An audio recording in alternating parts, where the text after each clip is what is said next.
This is a gamer service announcement. This is a gameplay series for Pioneers of Pagonia, a gentle settlement builder from Envision Entertainment. The following contains excessive amounts of nostalgia for old settlers games and fluffy bunnies becoming disoriented. There are also occasional erroneous references to Patagonia, which is a geographical region of South America and not the setting for this game.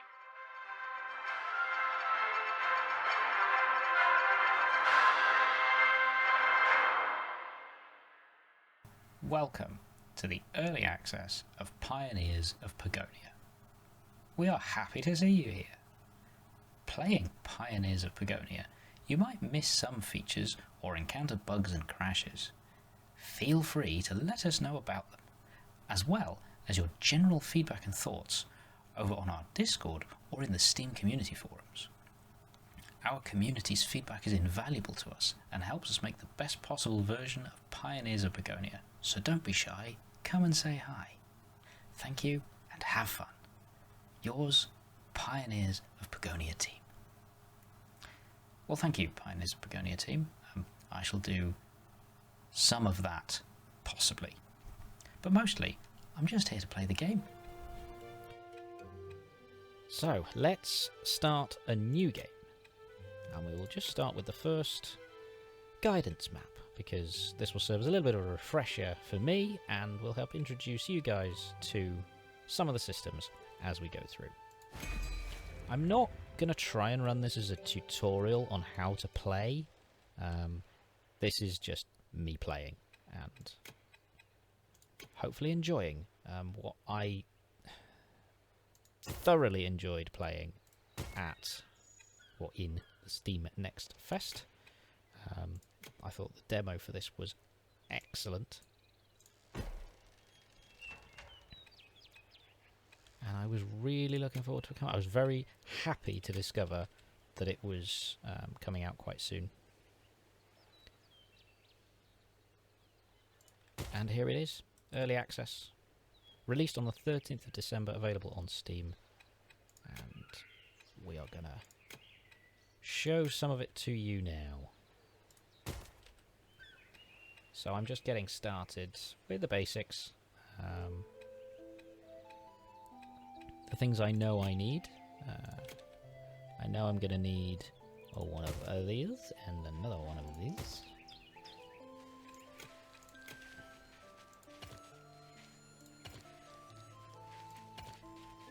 Yeah. I'm slightly confounded by the road building system here. You click where you want it to start, and then you click where you want it to finish, and then you click all the waypoints along the way, then you double click the final one, and it builds them. I do often end up, I don't know, maybe triple clicking by accident, and ending up stretching a road somewhere else. I would prefer a system where you just click and drag, and release every time you get to a waypoint, but I suppose if you're doing multiple waypoints, the one click at a time is a better method, but anyway. So we're building one. I'm not going to build a forester because I want the woodcutters to clear this bit out, because this is where my starting village is going to need to go. Interesting bit of pathfinding. Rabbit pathfinding. Yes, I shall criticise the rabbit pathfinding. Look at that. Running into each other. Terrible. Broken game. Do not buy. But also cute rabbit, so maybe you should buy. Who knows? Depends on your how upset you get by, rabbit collision physics. Quarry. Gonna wait until the guards. No, I'm not. Need to wait for the guards to expand out there, to be honest. I love the way that the expansion works in Pioneers of Patagonia. Because what happens is you build the guard tower, and then guards go to it, and you send also to the guard tower, here we go, the resource border stone. And what that is these little things. Not these little things.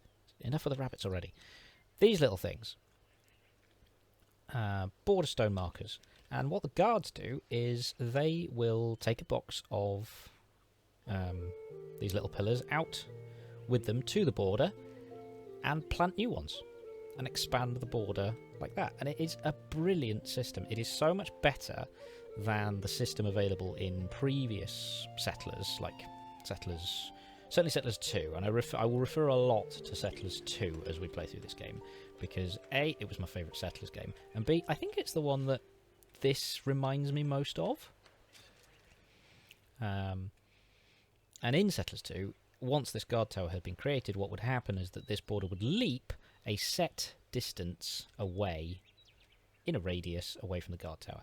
And it didn't matter whether that border pushed it up an inaccessible mountain, or out into an inaccessible ocean, or along an accessible channel of land. So that sort of expansion was wasted, and you were building guard towers just to advance, you know, the radius of the border down a narrow channel, and losing out on, you know, losing out because you were really, what you were doing was gaining territory that was completely useless to you, just to get a little bit of territory that was useful. But with this system, you can tell the guards where to focus expanding the border. So I could tell them, no, don't expand out into the ocean, don't expand up a mountain, just expand along here, and we'll be able to get far, far further along here if that's all they're doing. It's a great system. It allows you to choose where to expand your borders. It's great. Speaking of expansion, the other part of expansion, as well as moving the borders, is exploring, because we need to know which direction I want my borders to run in. Exploring works by building an explorer's hut, and then the explorers go out and they need provisions, little rations. They need rations which will... every time they take a ration pack with them, and they'll set out and they will start to clear out this fog. And then I'll be able to see what's out there, what useful resources do I want to aim for, and I will translate that into telling the guard towers, alright, head for that one. We tell them where to head for with this little tool. Set the claim focus point, and I say, right, go over there, please. Or go over there, please. I'm going to set them to go over there because I want the patch of stone that's here. Oh, a little bit of coal as well. Lovely. So we will do that. These guys, I'm not going to give a specific instruction. I don't know what's out here. We'll just let them generally expand. I'm going to want this whole area eventually anyway. So, because they obviously can't, you know, plant stones in the sea, we're not wasting energy by trying to expand out there, so that's fine. Anywhere they want to go is fine. So what's missing? A quarry. Well, I'm not building a quarry yet. Explorer's hut is being built. Stone masons. 2 stone masons. Okay, let's build 2 stone masons then. Stone mason. 1 and 2. Forester, again, not going to build Forester just yet because I don't want him replanting this area. Or any area really at the moment. We'll wait until we start running out of wood.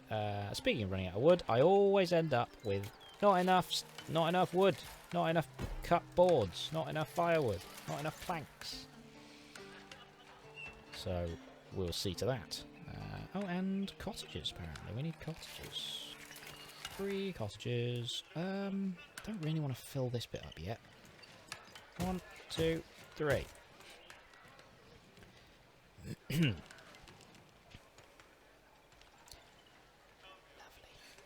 I love the animations. Let's just have a little look at them. There we go. Now look, they've got little boxes of stones, and they are hammering them into the ground to expand my borders. Brilliant. Such a clever idea. Such a clever little system. Really good. So they're cracking on with that. I mean, like I said, my favourite Settlers 2. My favourite Settlers game was Settlers 2.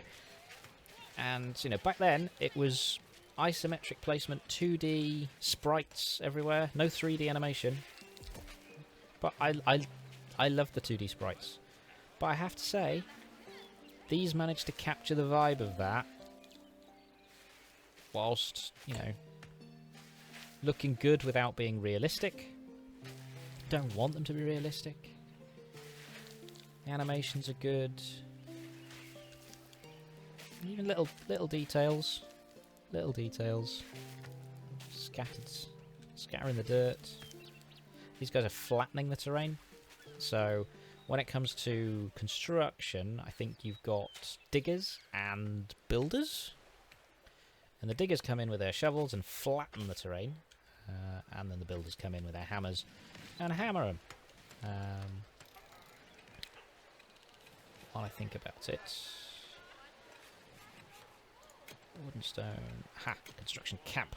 We're going to need a construction camp because we want to be able to create new diggers and new builders. A guild hall. We need to build a guild hall. Guild hall. Let's stick it... let's stick it there. Can't really remember what you use the guild hall for much, but we'll have it there. Still don't want to build a forester. Build a wood workshop. Ah, yes, for tools. Specifically wooden cogwheels I know we're going to need. So let's have you. So there are numerous resource chains in this game. Wood being one. Starts with a tree. Oh, no, starts with a forester planting a tree. Tree then grows. Tree gets cut down once it reaches a certain size by a woodcutter. A woodcutter brings it back to his hut in the form of a big log. It then gets transported to the sawmill, which then, depending on the type of tree that was cut down, softwood or hardwood, gets turned into softwood beam or hardwood beam. A byproduct of cutting down a tree, as well as the beam, is firewood branches, which also get collected. Can't actually remember what firewood get used for. I think it's part of the ration structure. I think it forms part of the provisions. That's a point. I need to make a provisioner. There we go. Build a provisioner. Get them going so they can turn what the hunting lodge and the forager's hut are getting together.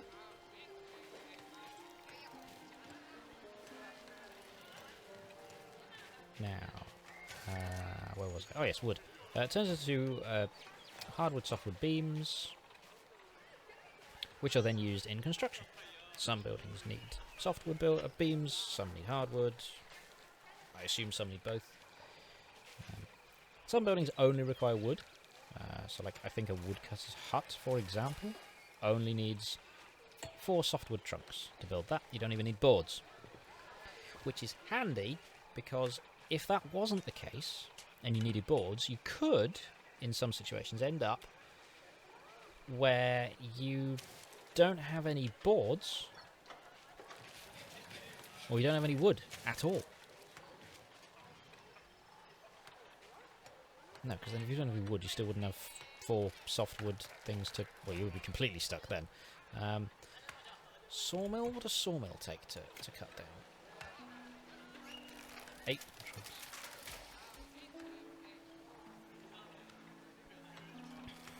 You could find yourself in a position where if this needed beams, well, that's the building that produces the beams. So you could end up with no beams to build the means of manufacturing beams. The old Settlers 2 used to have like an emergency system whereby you physically couldn't build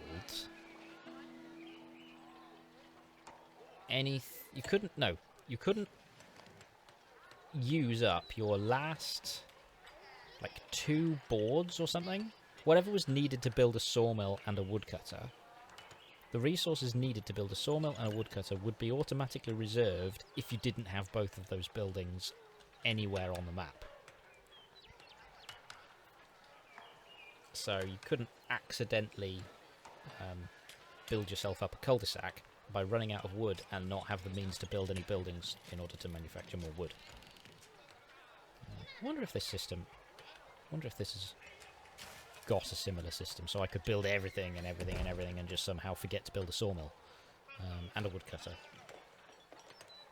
It wouldn't matter about forgetting a sawmill in this case, because you could just build a woodcutter who would then cut down 8 trees, and then you'd be able to build a sawmill. I'll look into that at some point. Anyway. Oh, lovely. These guys have been busily building stuff. I want you to go... let's go over there this time. I want to see what's over there, please. Looks like the explorers are well at it. Big cliffs up there. You guys are flying over here. Good stuff.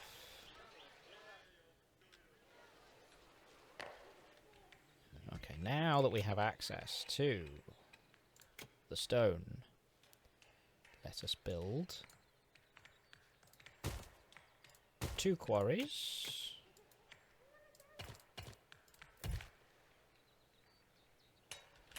Do we want to build them? More coal, limestone, copper. Ooh. Limestone, copper, quite a bit of copper and stuff. Oh, okay, we want to be over there then, don't we? Yep. Well, they're building in the right direction, so that's fine.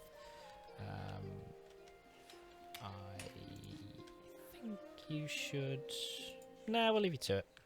Don't want to micromanage that too much. What's needed next? Another stonemason. Good grief! How many stonemasons do you think we need? Okay, another stonemason it is then. Put another one there. Stone mill. Oh, we'll wait until we get limestone for that one.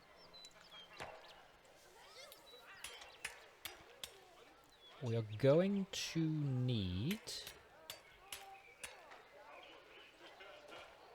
a tavern and tavern tables. Now, one of the mistakes I made in the demo of this was not paying attention to the fact that the tavern and the tables need to be within a range of the cottages. Because the cottages are where the population increase occurs. If current comfort and meals score is 0, comfort needed for a newborn is 5. Up to 10 maybe after comfort meals are consumed as a tavern. Right, so we need a tavern produces the meals, and this is the radius of. I think that's the radius for the benches. So let's put you... Well, let's put you there. And then, how we go. So you can build a tavern table. Must be near a tavern. Right. So I can build...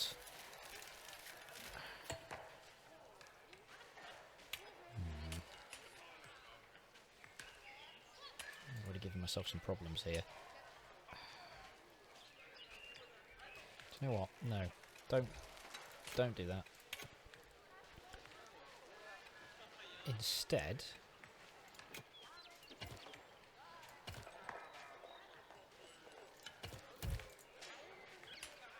let's put the tavern here.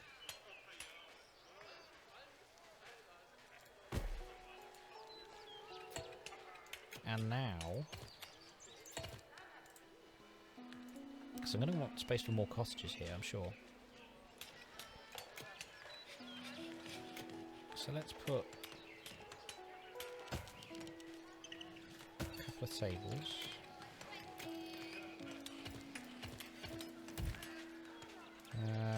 Two there, and we'll put... Yeah, well, let's just put two... Let's put two there for now. That's far from efficient. I get the feeling we're going to want to put a table near a group of cottages, and then have them, like, you know, have a table here for these cottages, and have some more cottages over here with another table. And so long as the tables are within range of the tavern, That's probably how that's going to work. But we'll see. Toolsmith and tailor's shop. Where do they want to go? Toolsmith and tailor's shop. We built a well yet. No. Give me a well.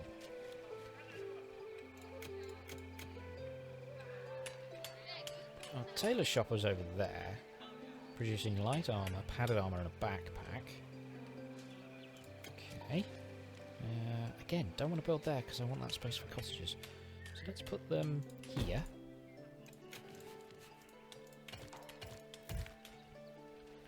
I am aware that this is completely haphazard, and I'm okay with it. We'll get a feel for, you know, what the best place, best buildings are to have close together. What can afford to be far apart? So we've got tailor shop. Toolsmith. Where do I find a toolsmith? Toolsmith, here we go. Ah, very important. Toolsmith. Utilises coal, copper and iron bars to build all of these mini things. You can go there. What's going on here? Aha! So we've got limestone, regular stone, copper, coal, coal over there. Do you know what? There's a decent copper and coal deposits here, so I'm going to go up here, I think. Just because they're not quite so far away. No, they're not in range yet, though.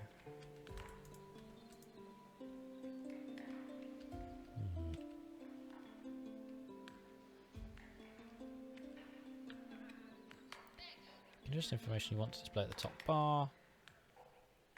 Open the category. Oh, I see. Ah, show me what I want. Lovely. That's nice. It's wood, stone, mining. Yeah. Reserved. What was it? Ah, reserved. Reserved? I'm not sure what reserved means. Is that? I think that's like. By reserved, I think it means committed to buildings already. So, like, this is going to need 6. So, what is it going to need? Let's find out. Under construction is going to need 8. So, 3 reserved? Is that because they haven't been delivered yet? Oh, okay. I'm not sure how that works. Hey, rabbit. Bunny rabbits.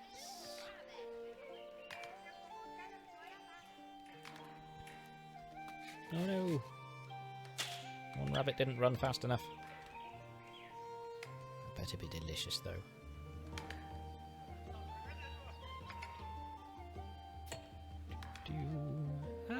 Okay, I think we can. Who mines limestone? You do. Quarry does, and you are in range, even though you're a bit far away. Copper, coal, coal, copper, coal, coal. No, copper. Quite a lot of copper over here. There's more copper than... Yeah, let's go with a copper mine over here then. That's in range. Yeah, that'll do. And then coal. ET. Coal. There's quite a bit of coal there. As well as coal here. So let's put a coal hut. There, just about enough.